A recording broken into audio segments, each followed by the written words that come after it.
ہمیں حدیث بیان کی، کہا ہمیں عبید اللہ نے نافع سے حدیث بیان کی، اور انہوں نے حضرت ابن عمر رضی اللہ تعالیٰ عنہما سے روایت کی۔ انہوں نے کہا رسول اللہ صلی اللہ علیہ وسلم نے خیبر کی زمین اس پیداوار کے آدھے حصے پر دی جو وہاں سے پھلوں اور کھیتی کی صورت میں حاصل ہوگی۔ آپ اپنی ازواج کو ہر سال 100 وسق دیتے، 80 وسق کھجور کے اور 20 وسق جو کے۔ بعد ازاں جب خیبر کی تقسیم حضرت عمر رضی اللہ تعالیٰ عنہ کی ذمہ داری میں آئی تو انہوں نے نبی صلی اللہ علیہ وسلم کے ازواج کو اختیار دیا کہ ان کے لیے زمین اور پانی کا حصہ مقرر کر دیا جائے یا ان کو ہر سال مقررہ وسق مل جانے کی ضمانت دیں۔ تو ان کا یعنی ان دونوں میں سے انتخاب کرنے میں باہم اختلاف ہو گیا۔ ان میں سے کچھ نے زمین اور پانی کو منتخب کیا اور کچھ نے ہر سال مقررہ وسق لینے پسند کیے۔ حضرت حفصہ اور حضرت عائشہ رضی اللہ تعالیٰ عنہما ان میں سے تھیں جنہوں نے زمین اور پانی کو چنا۔ صحیح مسلم حدیث نمبر 3963۔ عبداللہ بن نمیر نے ہمیں حدیث بیان کی، کہا ہمیں عبید اللہ نے حدیث بیان کی۔ انہوں نے کہا مجھے نافع نے حضرت عبداللہ بن عمر رضی اللہ تعالیٰ عنہما سے حدیث بیان کی کہ رسول اللہ صلی اللہ علیہ وسلم نے اہل خیبر کے ساتھ وہاں کی کھیتی اور پھلوں کی پیداوار کے آدھے حصے پر معاملہ یعنی کھیتی باڑی کے کام کاج کا معاہدہ کیا۔ آگے علی بن محصر کی حدیث کی طرح بیان کیا، اور انہوں نے یہ ذکر نہیں کیا کہ حضرت عائشہ رضی اللہ تعالیٰ عنہ اور حضرت حفصہ رضی اللہ تعالیٰ عنہ ان میں سے تھی جنہوں نے زمین اور پانی کو انتخاب کیا، اور کہا انہوں نے نبی صلی اللہ علیہ وسلم کے ازواج کو اختیار دیا کہ ان کے لیے زمین خاص کر دی جائے، اور انہوں نے پانی کا بھی ذکر نہیں کیا۔ صحیح مسلم حدیث نمبر 3964۔ اسامہ بن زید لیثی نے مجھے نافع سے خبر دی، انہوں نے حضرت عبداللہ بن عمر رضی اللہ تعالیٰ عنہما سے روایت کی۔ انہوں نے کہا جب خیبر فتح ہوا تو یہود نے رسول اللہ صلی اللہ علیہ وسلم سے درخواست کی کہ آپ انہیں اس شرط پر وہیں رہنے دیں کہ وہ لوگ وہاں سے حاصل ہونے والے پھلوں اور غلے کی پیداوار کے نصف حصے پر کام کریں۔ تو رسول اللہ صلی اللہ علیہ وسلم نے فرمایا میں تمہیں اس شرط پر جب تک ہم چاہیں گے رہنے دیتا ہوں۔ پھر عبید اللہ سے روایت کردہ ابن نمیر اور ابن مصیر کی حدیث کی طرح حدیث بیان کی، اور اس میں یہ اضافہ کیا خیبر کی پیداوار کے نصف پھلوں کو غنیمتوں کے حصوں کے مطابق تقسیم کیا جاتا تھا۔ رسول اللہ صلی اللہ علیہ وسلم خمس لیتے تھے۔ صحیح مسلم حدیث نمبر 3965۔ محمد بن عبد الرحمن نے نافع سے، انہوں نے حضرت عبداللہ بن عمر رضی اللہ تعالیٰ عنہما سے، اور انہوں نے رسول اللہ صلی اللہ علیہ وسلم سے روایت کی کہ آپ نے خیبر کے نخلستان اور زمینیں اس شرط پر خیبر کے یہودیوں کو سپرد کی کہ وہ اپنے اموال لگا کر اس کی زمینوں اور باغوں کی دیکھ بھال اور کھیتی باڑی کا کام کاج کریں گے، اور اس کی پیداوار کا آدھا حصہ رسول اللہ صلی اللہ علیہ وسلم کا ہوگا۔ صحیح مسلم حدیث نمبر 3966۔ موسیٰ بن عقبہ نے نافع سے، اور انہوں نے حضرت ابن عمر رضی اللہ تعالیٰ عنہما سے روایت کی کہ حضرت عمر ابن الخطاب رضی اللہ تعالیٰ عنہ نے یہود اور نصارہ کو سرزمین حجاز سے جلا وطن کیا، اور یہ کہ جب رسول اللہ صلی اللہ علیہ وسلم نے خیبر پر غلبہ حاصل کیا تو آپ نے یہود کو وہاں سے نکالنے کا ارادہ فرمایا۔ آپ صلی اللہ علیہ وسلم کے اس پر غلبہ پا لینے کے بعد وہ زمین اللہ عز و جل، اس کے رسول اور مسلمانوں کی تھی۔ آپ نے یہود کو وہاں سے نکالنے کا ارادہ کیا تو یہود نے رسول اللہ صلی اللہ علیہ وسلم سے درخواست کی کہ آپ انہیں اس شرط پر وہی رہنے دیں کہ وہ کام یعنی باغوں اور کھیتوں کی نگہداشت اور کاشت کی ذمہ داری لے لیں گے، اور آدھا پھل یعنی پیداوار ان کا ہوگا۔ تو رسول اللہ صلی اللہ علیہ وسلم نے ان سے فرمایا ہم جب تک چاہیں گے تمہیں وہاں رہنے دیں گے۔ پھر وہ وہی رہے حتیٰ کہ حضرت عمر رضی اللہ تعالیٰ عنہ نے انہیں تیمہ اور اریحہ کی طرف جلا وطن کر دیا۔ صحیح مسلم حدیث نمبر 3967۔ عطا نے حضرت جابر رضی اللہ تعالیٰ عنہ سے روایت کی، انہوں نے کہا رسول اللہ صلی اللہ علیہ وسلم نے فرمایا کوئی بھی مسلمان جو درخت لگاتا ہے اس میں سے جو بھی کھایا جائے وہ اس کے لیے صدقہ ہوتا ہے، اور اس میں سے جو چوری کیا جائے وہ اس کے لیے صدقہ ہوتا ہے، اور جنگلی جانور اس میں سے جو کھا جائیں وہ بھی اس کے لیے صدقہ ہوتا ہے، اور جو پرندے کھا جائیں وہ بھی اس کے لیے صدقہ ہوتا ہے۔ اور کوئی اس میں سے کسی طرح کی کمی نہیں کرتا مگر وہ اس کے لیے صدقہ ہوتا ہے۔ صحیح مسلم حدیث نمبر 3968۔ لیث نے ہمیں ابو زبیر سے خبر دی، انہوں نے حضرت جابر رضی اللہ تعالیٰ عنہ سے روایت کی کہ نبی صلی اللہ علیہ وسلم ام مبشر انصاریہ رضی اللہ تعالیٰ عنہ کے ہاں ان کے نخلستان میں تشریف لے گئے تو نبی صلی اللہ علیہ وسلم نے ان سے فرمایا، یہ کھجور کے درخت کس نے لگائے ہیں؟ کسی مسلمان نے یا کافر نے؟ انہوں نے عرض کی بلکہ مسلمان نے۔ تو آپ نے فرمایا، جو مسلمان درخت لگاتا ہے یا کاشتکاری کرتا ہے پھر اس میں سے انسان جو پایا یا کوئی بھی جانور کھاتا ہے تو وہ اس کے لیے صدقہ ہوتا ہے۔ صحیح مسلم حدیث نمبر 3969۔ محمد بن حاتم اور ابن ابی خلف نے مجھے حدیث بیان کی، دونوں نے کہا ہمیں روح نے حدیث بیان کی، انہوں نے کہا ہمیں ابن جریج نے حدیث بیان کی، کہا مجھے ابو زبیر نے خبر دی کہ انہوں نے حضرت جابر رضی اللہ تعالیٰ عنہما سے سنا، وہ کہہ رہے تھے میں نے رسول اللہ صلی اللہ علیہ وسلم سے سنا، آپ فرما رہے تھے جو بھی مسلمان آدمی درخت لگاتا ہے اور کاشتکاری کرتا ہے پھر اسے کوئی جنگلی جانور، پرندہ یا کوئی بھی کھائے تو اس کے لیے اس میں اجر ہے۔ ابن ابی خلف نے یا کے بغیر پرندہ کوئی چیز کہا۔ صحیح مسلم حدیث نمبر 3970۔ مجھے عمرو بن دینار نے بتایا کہ انہوں نے حضرت جابر بن عبداللہ رضی اللہ تعالیٰ عنہما سے سنا، کہہ رہے تھے نبی صلی اللہ علیہ وسلم ام معبد رضی اللہ تعالیٰ عنہ یعنی خلیدہ حضرت زید بن حارثہ رضی اللہ تعالیٰ عنہ کی اہلیہ، ان کی دوسری کنیت ام مبشر بھی تھی، کے پاس باغ میں تشریف لے گئے تو آپ نے پوچھا ام معبد یہ کھجور کے درخت کس نے لگائے ہیں؟ کسی مسلمان نے یا کافر نے؟ انہوں نے عرض کی بلکہ مسلمان نے۔ آپ نے فرمایا جو بھی مسلمان درخت لگاتا ہے پھر اس میں سے کوئی انسان جو پایا اور پرندہ نہیں کھاتا مگر وہ اس کے لیے قیامت کے دن تک صدقہ ہوتا ہے۔ صحیح مسلم حدیث نمبر 3971۔ ابو بکر بن ابی شیبہ نے کہا ہمیں حفص بن غیاث نے حدیث بیان کی، نیز ابو قریب اور اسحاق بن ابراہیم نے ابو معاویہ سے روایت کی، اور عمر ناقد نے کہا ہمیں عمار بن محمد نے حدیث بیان کی، نیز ابو بکر بن ابی شیبہ نے کہا ہمیں ابن فضیل نے حدیث بیان کی۔ ان سب یعنی حفص، ابو معاویہ، عمار اور ابن فضیل نے اعمش سے، انہوں نے ابو سفیان واسطی سے اور انہوں نے حضرت جابر رضی اللہ تعالیٰ عنہ سے روایت کی۔ عمر ناقد نے عمار سے روایت کردہ روایت میں اور ابو قریب نے ابو معاویہ سے روایت کردہ اپنی روایت میں کہا ام مبشر رضی اللہ تعالیٰ عنہ سے روایت ہے۔ ابن فضیل کی روایت میں ہے زید بن حارثہ رضی اللہ تعالیٰ عنہ کی بیوی سے روایت ہے۔ ابو معاویہ سے اسحاق کی روایت میں ہے، انہوں نے کہا کبھی انہوں نے ابو معاویہ نے کہا ام مبشر رضی اللہ تعالیٰ عنہ نے نبی صلی اللہ علیہ وسلم سے روایت کی، اور بسا اوقات انہوں نے یعنی ام مبشر رضی اللہ تعالیٰ عنہ نہیں کہا، ان سب نے کہا نبی صلی اللہ علیہ وسلم سے روایت ہے۔ آگے عطا اور ابو زبیر اور عمر بن دینار کی حدیث نمبر 3968 تا 3971 کی طرح ہے۔ صحیح مسلم حدیث نمبر 3972۔ ابو عوانہ نے قتادہ سے اور انہوں نے حضرت انس رضی اللہ تعالیٰ عنہ سے روایت کی، انہوں نے کہا رسول اللہ صلی اللہ علیہ وسلم نے فرمایا کوئی مسلمان نہیں جو درخت لگائے یا کاشتکاری کرے پھر اسے کوئی پرندہ، انسان یا چوپایا کھائے مگر اس کے بدلے میں اس کے لیے صدقہ ہوگا۔ صحیح مسلم حدیث نمبر 3973۔ ابان بن یزید نے ہمیں حدیث بیان کی، کہا ہمیں قتادہ نے حدیث بیان کی، کہا ہمیں حضرت انس بن مالک رضی اللہ تعالیٰ عنہ نے حدیث بیان کی کہ نبی صلی اللہ علیہ وسلم انصار کی ایک عورت ام مبشر رضی اللہ تعالیٰ عنہ کے نخلستان میں داخل ہوئے تو رسول اللہ صلی اللہ علیہ وسلم نے فرمایا یہ کھجور کے درخت کس نے لگائے ہیں؟ کسی مسلمان نے یا کافر نے؟ ان لوگوں نے کہا مسلمان نے۔ آگے ان سب کی حدیث کی طرح ہے۔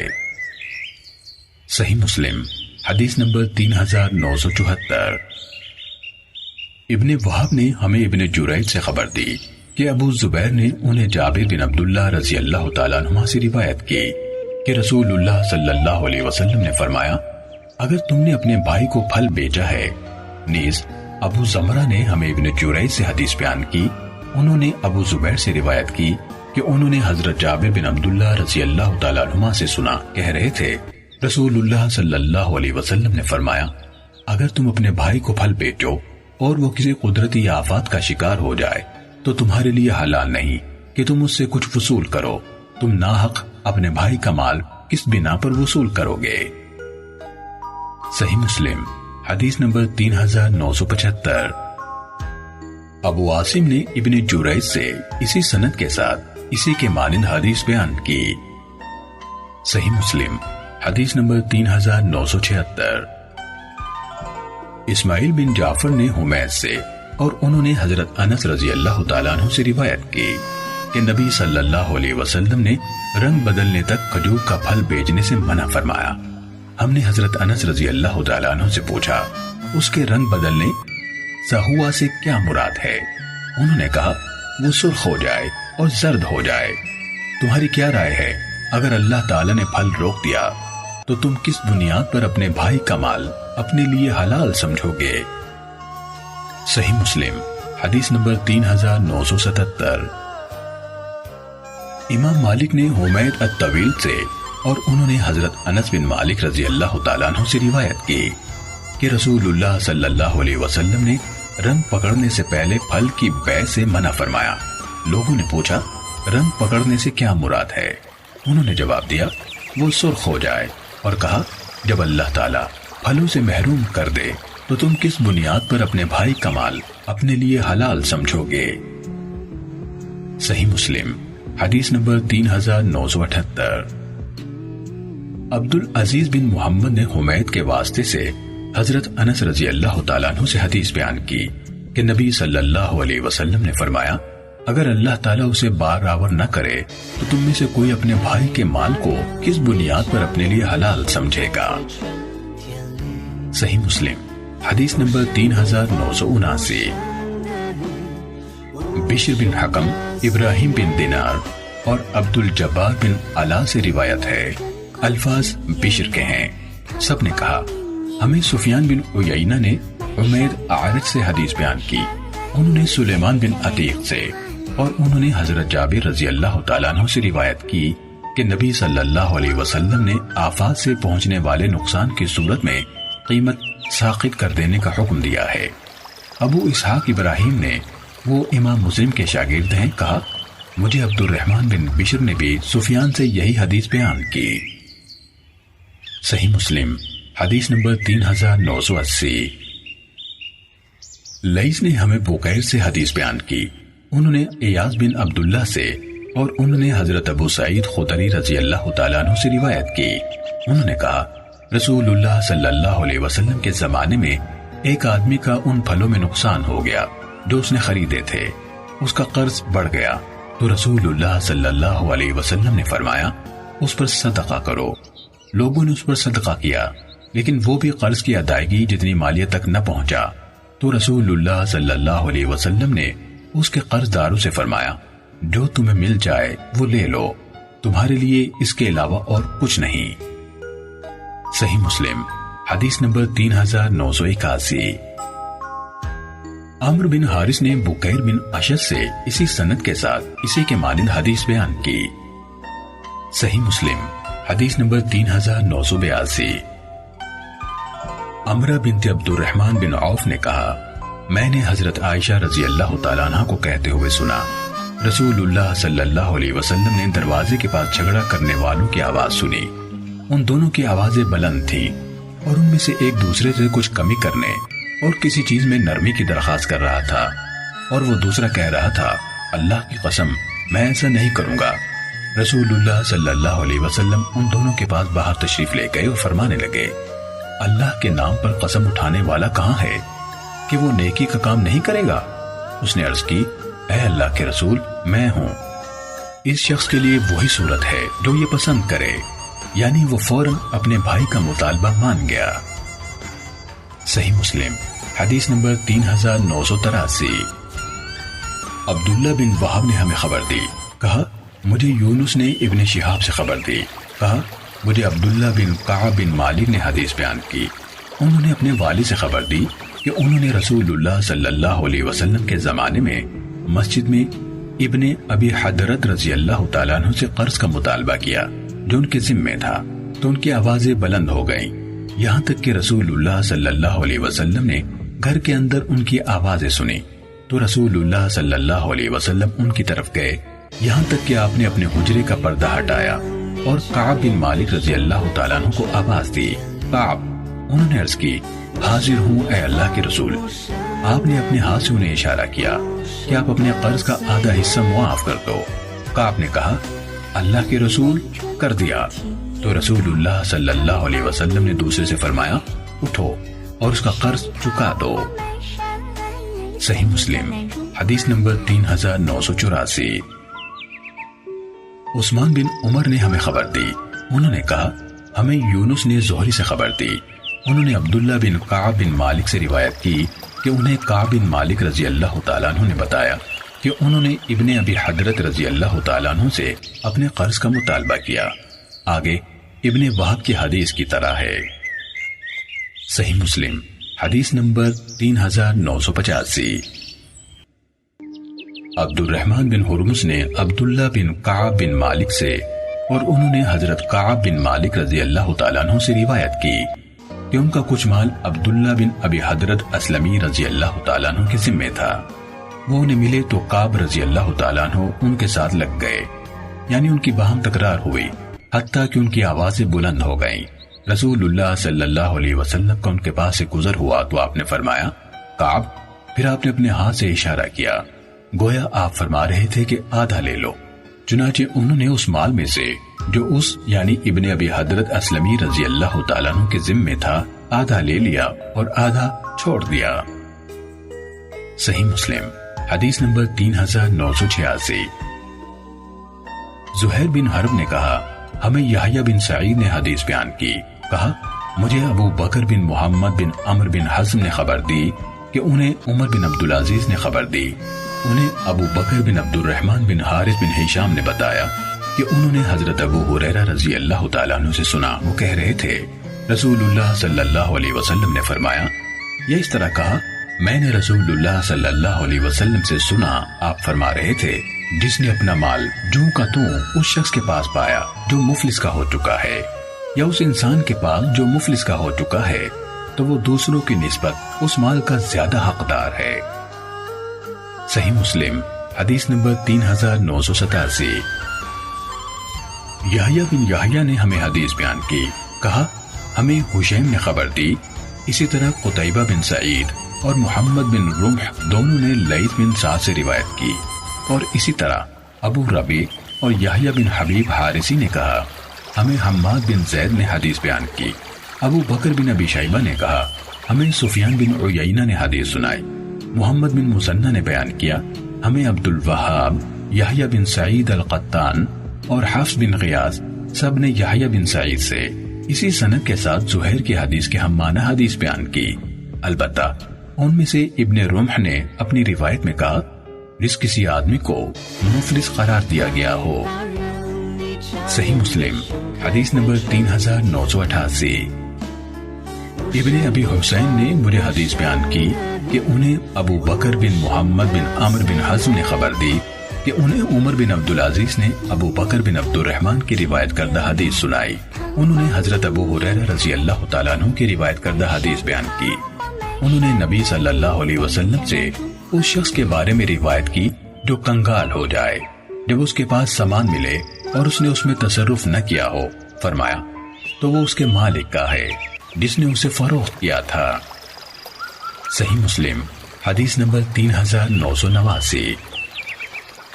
شعبہ نے ہمیں قتادہ سے حدیث بیان کی، انہوں نے نضر بن انس سے، انہوں نے بشیر بن نحیق سے، انہوں نے حضرت ابو ہریرہ رضی اللہ تعالیٰ عنہ سے، اور انہوں نے نبی صلی اللہ علیہ وسلم سے روایت کی، آپ نے فرمایا جب کوئی آدمی مفلس ہو جائے اور کوئی آدمی اس کے پاس اپنا مال جوں کا توں پائے تو وہ اس کا زیادہ حقدار ہے۔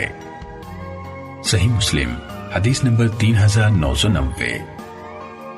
سعید اور ہشام دونوں نے قتادہ سے اسی سند کے ساتھ اسی کی مانند روایت کی اور کہا تو وہ دیگر قرض خواہوں کی نسبت اس مال کا زیادہ حقدار ہے۔ صحیح مسلم حدیث نمبر 3991۔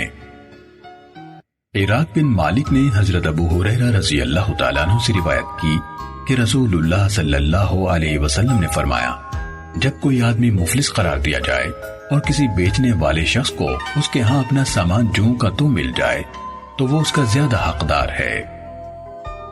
صحیح مسلم حدیث نمبر 3992۔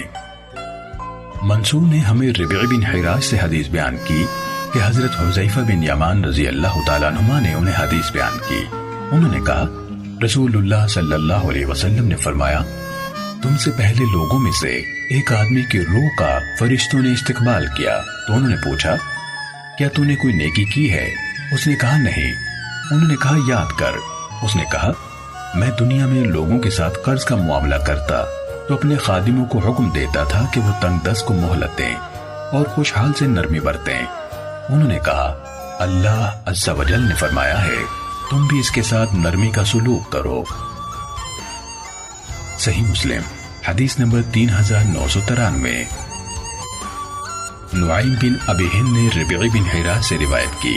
انہوں نے کہا حضرت حذیفہ اور حضرت ابو مسعود انصاری رضی اللہ تعالیٰ عنہما اکٹھے ہوئے تو حضرت حذیفہ رضی اللہ تعالیٰ عنہ نے کہا ایک آدمی اللہ عز و جل کے حضور پیش ہوا تو اللہ نے پوچھا تو نے کیا عمل کیا؟ اس نے کہا میں نے کوئی نیکی نہیں کی سوائے اس کے کہ میں مالدار آدمی تھا، میں لوگوں سے اس میں سے دیے ہوئے قرض کا مطالبہ کرتا تو مالدار سے خوش دلی سے قبول کرتا اور تنگ دست سے درگزر یعنی مزید مہلت دیتا یا نہ دے سکتا تو معاف کر دیتا۔ فرمایا تم بھی میرے بندے سے درگزر کرو۔ یہ سن کر حضرت ابو مسعود رضی اللہ تعالیٰ عنہ نے کہا میں نے بھی رسول اللہ صلی اللہ علیہ وسلم کو اس طرح فرماتے ہوئے سنا ہے۔ صحیح مسلم حدیث نمبر 3994۔ عبد الملک بن عمیر نے ربیع بن حراش سے، انہوں نے حضرت حذیفہ رضی اللہ تعالیٰ عنہ سے اور انہوں نے نبی صلی اللہ علیہ وسلم سے روایت کی ایک آدمی فوت ہوا اور جنت میں داخل ہوا تو اس سے کہا گیا تو کیا عمل کرتا تھا؟ کہا اس نے خود یاد کیا یا اسے یاد کرایا گیا۔ اس نے کہا اے میرے پروردگار میں لوگوں سے قرض پر خرید و فروخت کرتا تھا تو میں تنگ دست کو مہلت دیتا اور سکہ اور نقدی وصول کرنے میں نرمی کرتا تھا تو اس کی مغفرت کر دی گئی۔ اس پر حضرت ابو مسعود رضی اللہ تعالیٰ عنہ نے کہا میں نے بھی یہی حدیث رسول اللہ صلی اللہ علیہ وسلم سے سنی تھی۔ صحیح مسلم حدیث نمبر 3995۔ حذیفہ رضی اللہ تعالیٰ عنہ سے روایت ہے اللہ عز و جل کے پاس اس کا ایک بندہ لایا گیا جس کو اس نے مال دیا تھا تو اللہ تعالیٰ نے اس سے پوچھا تو نے دنیا میں کیا عمل کیا اور اللہ سے کچھ نہیں چھپا سکتے؟ بندے نے کہا اے میرے مالک تو نے اپنا مال مجھ کو دیا تھا، میں لوگوں کے ہاتھ بیچتا تھا اور میری عادت تھی درگزر کرنے کی اور معاف کرنے کی تو میں آسانی کرتا تھا مالدار پر اور مہلت دیتا تھا نادار کو۔ تب اللہ عز و جل نے فرمایا پھر میں تو زیادہ لائق ہوں معاف کرنے کے لیے، تجھ سے درگزر کرو میرے بندے سے۔ پھر عقبہ بن عامر جوہنی اور ابو مسعود انصاری رضی اللہ تعالیٰ عنہما نے کہا ہم نے ایسا ہی سنا ہے رسول اللہ صلی اللہ علیہ وسلم کے منہ مبارک سے۔ صحیح مسلم حدیث نمبر 3996۔ حضرت ابی مسعود رضی اللہ تعالیٰ عنہ سے روایت ہے رسول اللہ صلی اللہ علیہ وسلم نے فرمایا تم سے پہلے ایک شخص کا حساب ہوا تو اس کی کوئی نیکی نہ نکلی مگر اتنی کہ وہ لوگوں سے معاملہ کرتا تھا اور مالدار تھا تو اپنے غلاموں کو حکم کرتا نادار کو معاف کر دینے کا۔ تب اللہ تعالیٰ نے فرمایا ہم زیادہ حق رکھتے ہیں معاف کرنے کا تجھ سے اور حکم دیا معاف کرو اس کے گناہوں کو۔ صحیح مسلم حدیث نمبر 3997۔ حضرت ابو ہریرہ رضی اللہ تعالیٰ عنہ سے روایت ہے رسول اللہ صلی اللہ علیہ وسلم نے فرمایا ایک شخص لوگوں کو قرض دیا کرتا اور وہ اپنے نوکروں سے کہتا جو مفلس ہو اس کو معاف کر دینا، شاید اللہ تعالیٰ اس کے بدلے ہم کو معاف کر دے۔ پھر وہ اللہ تعالیٰ سے ملا، اللہ نے اس کو بخش دیا۔ صحیح مسلم حدیث نمبر 3998۔ یونس نے ابن شہاب سے خبر دی کہ انہیں عبید اللہ بن عبداللہ بن عتبہ نے حدیث بیان کی کہ انہوں نے حضرت ابو ہریرہ رضی اللہ تعالیٰ عنہ سے سنا، وہ کہہ رہے تھے میں نے رسول اللہ صلی اللہ علیہ وسلم سے سنا، آپ فرما رہے تھے اسی سابقہ حدیث کے مانند۔ صحیح مسلم حدیث نمبر 3999۔ حماد بن زید نے ہمیں ایوب سے حدیث بیان کی، انہوں نے یحییٰ بن ابی کثیر سے اور انہوں نے عبداللہ بن ابی قتادہ سے روایت کی کہ حضرت ابو قتادہ رضی اللہ تعالیٰ عنہ نے اپنے قرضدار کو تلاش کیا تو وہ ان سے چھپ گیا، پھر بعد میں انہوں نے اسے پا لیا تو اس نے کہا میں تنگ دست ہوں۔ انہوں نے کہا اللہ کی قسم؟ اس نے جواب دیا اللہ کی قسم۔ انہوں نے کہا میں نے رسول اللہ صلی اللہ علیہ وسلم سے سنا، آپ فرما رہے تھے جسے یہ بات اچھی لگے کہ اللہ تعالیٰ اسے قیامت کے دن کی سختیوں سے نجات دے تو وہ تنگ دست کو سہولت دے یا اسے معاف کر دے۔ صحیح مسلم حدیث نمبر 4000۔ جریر بن حازم نے ایوب سے اسی سند کے ساتھ اسی طرح حدیث بیان کی۔ صحیح مسلم حدیث نمبر 4001۔ اعرج عبد الرحمن بن ہرمز مدنی نے حضرت ابو ہریرہ رضی اللہ تعالیٰ عنہ سے روایت کی کہ رسول اللہ صلی اللہ علیہ وسلم نے فرمایا غنی آدمی کا ٹال مٹول کرنا ظلم ہے، اور جب تم میں سے کسی کو کسی مالدار سے وصولی پر لگایا جائے تو اسے لگ جانا چاہیے۔ صحیح مسلم حدیث نمبر 4002۔ حمام بن منبہ نے حضرت ابو ہریرہ رضی اللہ تعالیٰ عنہ سے اور انہوں نے نبی صلی اللہ علیہ وسلم سے روایت کی اسی کے مانند۔ صحیح مسلم حدیث نمبر 4003۔ وکیع اور یحییٰ بن سعید نے ابن جریج سے حدیث بیان کی، انہوں نے ابو زبیر سے اور انہوں نے حضرت جابر بن عبداللہ رضی اللہ تعالیٰ عنہما سے روایت کی، انہوں نے کہا رسول اللہ صلی اللہ علیہ وسلم نے بچ جانے والے پانی کو فروخت کرنے سے منع فرمایا۔ صحیح مسلم حدیث نمبر 4004۔ روح بن عبادہ نے ہمیں خبر دی، کہا ہمیں ابن جریج نے حدیث بیان کی، کہا مجھے ابو زبیر نے بتایا کہ انہوں نے حضرت جابر بن عبداللہ رضی اللہ تعالیٰ عنہما سے سنا، وہ کہہ رہے تھے رسول اللہ صلی اللہ علیہ وسلم نے اون کی جفتی فروخت کرنے، کاشتکاری کے لیے پانی اور زمین کو فروخت کرنے سے منع فرمایا۔ رسول اللہ صلی اللہ علیہ وسلم نے ان ساری باتوں سے منع فرمایا ہے۔ صحیح مسلم حدیث نمبر 4005۔ اعرج نے حضرت ابو ہریرہ رضی اللہ تعالیٰ عنہ سے روایت کی کہ رسول اللہ صلی اللہ علیہ وسلم نے فرمایا زائد پانی کو نہ روکا جائے کہ اس کے ذریعے سے گھاس روکی جائے۔ صحیح مسلم حدیث نمبر 4006۔ ابن شہاب سے روایت ہے، کہا مجھے سعید بن مسیب اور ابو سلمہ بن عبد الرحمن نے حدیث بیان کی کہ حضرت ابو ہریرہ رضی اللہ تعالیٰ عنہ نے کہا رسول اللہ صلی اللہ علیہ وسلم نے فرمایا زائد پانی نہ روکو کہ اس کے ذریعے سے تم گھاس روک دو۔ صحیح مسلم حدیث نمبر 4007۔ ہلال بن اسامہ نے خبر دی کہ ابو سلمہ بن عبد الرحمن نے انہیں بتایا کہ انہوں نے حضرت ابو ہریرہ رضی اللہ تعالیٰ عنہ سے سنا، وہ کہہ رہے تھے رسول اللہ صلی اللہ علیہ وسلم نے فرمایا زائد پانی کو فروخت نہ کیا جائے کہ اس کے ذریعے سے گھاس کو فروخت کیا جائے۔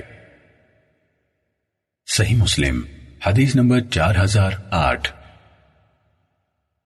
امام مالک نے ابن شہاب سے، انہوں نے ابو بکر بن عبد الرحمن سے اور انہوں نے حضرت ابو مسعود انصاری رضی اللہ تعالیٰ عنہ سے روایت کی کہ رسول اللہ صلی اللہ علیہ وسلم نے کتے کی قیمت، زانیہ کے معاوضے اور کاہن کے نذرانے سے منع فرمایا۔ صحیح مسلم حدیث نمبر 4009۔ قتیبہ بن سعید اور محمد بن رمح نے لیث بن سعد سے روایت کی، نیز ابو بکر بن ابی شیبہ نے کہا ہمیں سفیان بن عیینہ نے حدیث سنائی، ان دونوں یعنی لیث بن سعد اور سفیان بن عیینہ نے زہری سے اسی سند کے ساتھ اسی کے مانند حدیث بیان کی۔ ابن رمح کی روایت کردہ لیث کی حدیث میں ہے کہ انہوں یعنی ابو بکر بن عبد الرحمن نے حضرت ابو مسعود رضی اللہ تعالیٰ عنہ سے سماعت کی۔